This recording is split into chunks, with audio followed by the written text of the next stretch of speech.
Welcome to today's Research Business Daily Report and our post-Super Bowl 49 advertising roundtable evaluation from real experts in the industry who come at it from very different points of view.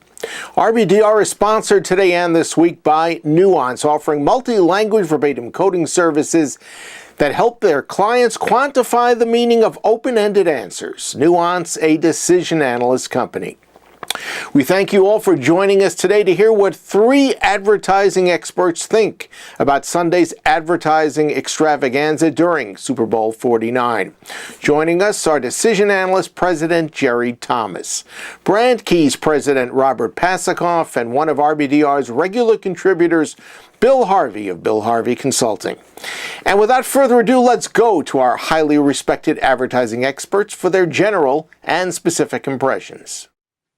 What was your overall impression of the advertising during the game on Sunday? Bill, why don't you start? Well, I was surprised that 26% of the ads seemed to be going not only for an emotional appeal, but for tying their product or service to higher human values. I've written about the gratitude effect and how custom content can actually cause sales results. And I think that more brands are discovering that. You know, the usual reason for being on the Super Bowl is you have something new and newsworthy, or you're a product that is being ignored in the world and you want to spend a lot of money in order to get that fast reach. And there were, in fact, 34% of the commercials were new movies, new games, new apps, new products, new companies. And 13 of the ads had to do with tangible, rational, although not always compelling, product advantages. The best case was, to me, Sprint with the saving you half your phone bill. There were 2 knock copy ads that were knocking somebody else. Those were my main observations. Okay. Jerry, what about you? I know you didn't actually watch the game, although I have a hunch if the Cowboys had been there, you might have been paying more attention to it. Perhaps. So I think that, as I mentioned, we were talking earlier, that perhaps a different set of rules apply to commercials that are produced for the Super Bowl. Many of the commercials seem to have no strategy or to be off strategy. So as a group, I had a very poor impression of the overall quality or potential effectiveness of the ads. And, you know, just a personal point of view, there seemed to be so much emphasis on entertainment and trying to grab attention. And if the goal was simply to boost awareness, then many of the commercials were successful. But my overall impression is that few, if any, of the commercials were actually tested or pre-tested. If they had been tested, I think the overall quality would have been much better. You know, I agree with you from the standpoint that as I was watching a lot of them last night, I was thinking about them in terms of whether this was the anchor for a campaign. And so many of them didn't appear that way to me at all. Agreed. Yeah. Robert, what were your observations? Well, I think you're in trouble when the game actually turns out to be better than the ads. And in most instances, that's what I found. I think that there's a lot of confusion going on between the concept, and Jerry mentioned this, about, do you actually have a strategy? And, you know, if so, it's fine to shroud it, cup it, however, you know, surround it by, with real values, real emotional values. I'm not sure that folks have gotten that part of the exercise down quite right. And I think a lot of what might have been much better commercials ended up being not as good because entertainment got in the way of the message that they should have been putting out there. I mean, ultimately, I know that I'm a pain in the rear end about this, but, you know, it really is. It isn't a hobby; it's a business. You do the advertising, and you expect to see something from it, not just a lot of likes or shares, or wow, maybe we should get a puppy like that too. And I think that, but I think that there were some great ones, and I think Bob, just interestingly, we have stuff where we identify values that are coming up. I mean, some of them are, well, most of them are emotional. I mean, I think the Chevy, who has been doing this since last year, and is one of the leaders in terms of automotive, in terms of the connected car. I mean, I think their commercial was very resonant with the fact that what you've got are a bunch of, consumers and drivers out there who, not our generation, but, still want to be able to be connected whether they get in the car or not. I mean, I thought it was interesting also that I had a buddy of mine who was in the automotive business who said, well, it won't work. The TV won't work if the car is running, you understand. I mean, I got the safety factors who are built in. But I think that's the key. I mean, you're spending an awful lot of money, and more often than not, you don't have the justification. I mean, Jerry, you mentioned something about you want to create awareness. If you're a small brand, I think that's terrific. I mean, or if you're a new brand, it's an amazing way to get in front of people and then leverage the hell out of the buzz. If you're Budweiser, I'm not sure that there's a sentient being on earth that doesn't already know the brand. Robert, it was interesting to me there were no other beer brands on Sunday night. Well, maybe they've learned their lesson. I mean, I don't know. Anyone can buy what they want. I mean, Volkswagen wasn't there this year either after 2 years of extraordinarily creative advertising. I mean, production budgets probably, larger than most companies have for their marketing budgets. Probably because their sales have gone down the last 2 years, even with as good as the ads were. Let me ask each of you. I'm going to ask each of you to tell me the ad that you liked the best and the one that you think made the biggest thud. While you're thinking about that, let me just say I really liked the Katie Couric Bryant Gumbel ad for BMW. But who wants to go first with the ad that they really liked the best? Jerry, do you want to start us off?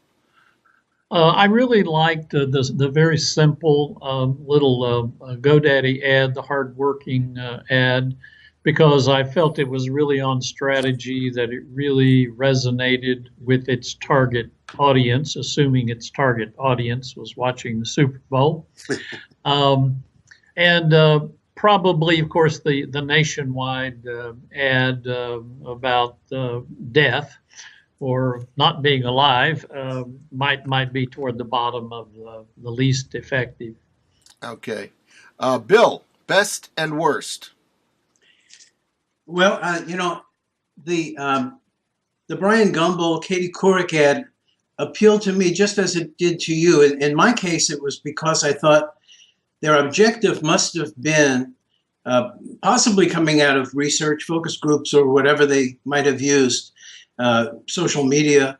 They might have had a concern that people were going to say, oh, car made out of carbon, a fully electric car, too new, I'll wait till they get it right. I'm not going to be the first fool to buy this thing. And I think people who came to it with that might not be as eager to express that publicly after seeing that ad. That ad kind of made those kind of comments less socially acceptable or likely. Okay. Go ahead. And in terms of the worst, I think there were a lot of the worst ones. I don't want to single anybody out. I have clients. There were many tied for last. There were many tied for last. Okay. And Robert, what was your best and worst? Well, I'm going back to WeatherTech. I think they did what advertising is supposed to do. It was, people paid attention. They had a value they leveraged, and at least last time they did something like this, they made an awful lot of money, which again is supposed to be the exercise. The one that I mean, personally, I just didn't like was the nationwide one. I mean, I was just put off by it. Death and religion are two things in advertising that's always really kind of tough to do well, and I didn't care for it. The thing about the WeatherTech one, to me, was that the real proof about whether it was a good ad or not is going to be, did they sell more? Right. Did they? I mean, okay, they built on the impression that they are American made, and that's great. But is that going to induce people to order? And they gave you several different options at the end last night as to how you could order from them, which I thought was very well done. Well, they ran the ad. I'm not the same ad, but they were the first time Super Bowl advertisers last year. But they were, am I wrong, guys? Were they maybe the only one that really tried to induce some action at the end of the ad? Yes. Yeah. That's what struck me. Jerry, I don't know if you paid close enough attention to that or Bill, but that's what really got me. There was a call to action there. Good point. Yeah. Okay. Well, hey, Bob, I know. Can I just ask a question to the guys? It's just something I was thinking about, because you've got all of these, polls and things out there. Ooh, I liked it, I didn't like it. We tend to think of it from a more strategic, perspective. But the systems that are out there where they're asking people to go, which one did you like? Which one did you like? Does it ever occur to anyone that the people that are actually voting on these things aren't the target audience? I mean, that the ad wasn't necessarily designed to do that. I find that really annoying. I mean, I won't, as the quality of mercy is not strained even in research, I won't mention the newspaper that does that every year. But you guys feel the same way, that it's just like a collection of popularity has most of the time has very little to do with effectiveness? Yeah, it totally ignores targeting, as you say. The people who respond to those things, tend to be the same people who do all the tweeting that represent like 6% of the population. I think another important idea, if you try to make a commercial too entertaining, very often the entertainment overshadows or overpowers whatever messaging or themes you were trying to communicate. And often it obscures the identity of the brand. People remember the puppy, but a week from now don't remember who it was advertising it. Yeah. So that's a danger with this Super Bowl type of advertising, I think. Amen. The other big aha before we cut off here from last night to me was there was speculation last week that GoDaddy had something really big that they were going to spring on us Sunday after pulling out from their little puppy ad last week. And it seemed pretty clear to me that there wasn't any big aha waiting to be unveiled. It looked like a 72-hour rush job. Yeah. That was PR overshadowed marketing in that case. Although Jerry said he thought that was the best one, so maybe and it was a great commercial. But they've never worried about having to have a great commercial. They just have women in bathing suits, and not that I'm against that. Don't misunderstand. But if you're out there and you want to see return on your investment. The guy drooling into his guacamole isn't enough. Gotcha. Well, when I was coming downstairs to do this interview, I was talking to a lady in the hallway, and she said she had really loved the Verizon ad for the ladies who were communicating. Of course, that was a T-Mobile ad.